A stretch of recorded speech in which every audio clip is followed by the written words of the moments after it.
we can't ever, with anything that is less than perfect balance, you can't ever say, it's just this, you're too stressed. Because we've got nutrition, we've got the exercise part, how's our sleep, are we in the, this is interesting. Nobody's mentioned this in here at all.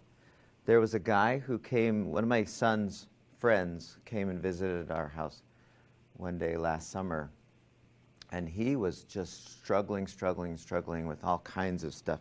And he'd tried everything under the sun. And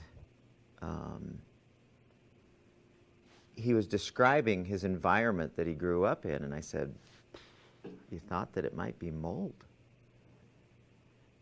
And no doctor had ever said that to him, and I just threw that out. I just tossed it out as a possibility. I said, it might be mold. And he went back to, he lived in Oregon, he went back to Oregon, and because that's where he grew up, and there's more there. And he came up to me when I went to watch a soccer match that my son was in up at Utah State a couple weeks ago, and he came up to me and gave me this huge hug, and he said, you have no idea how grateful I am to you for saying that about mold. And I was just tossing stuff out. I didn't know anything, but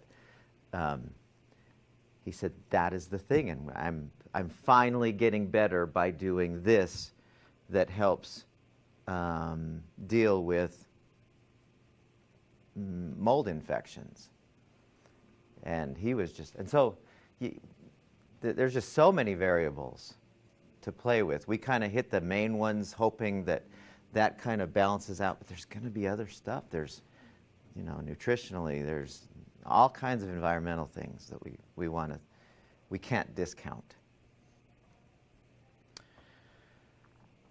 So let's keep our eyes on this magnesium thing, because that's interesting about the fibromyalgia and the autism. That's very interesting. That is worth looking into more. So today, I'm excited to focus on how do we reprogram our subconscious mind. And you played with it a tiny bit in the assignment that I gave you. I want to explore it just a little bit more.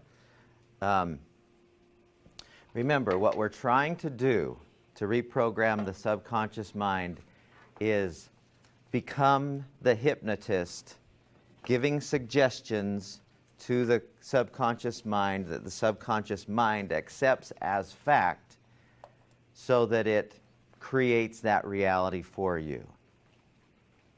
I mean, it's pretty logical when you think about it. The first way we're going to spend today, we're going to get into two of them, I hope, maybe not now, is self-talk. And I'm drawing primarily from a book that is called, Stephanie, if you're writing down books, What to Say When You Talk to Yourself.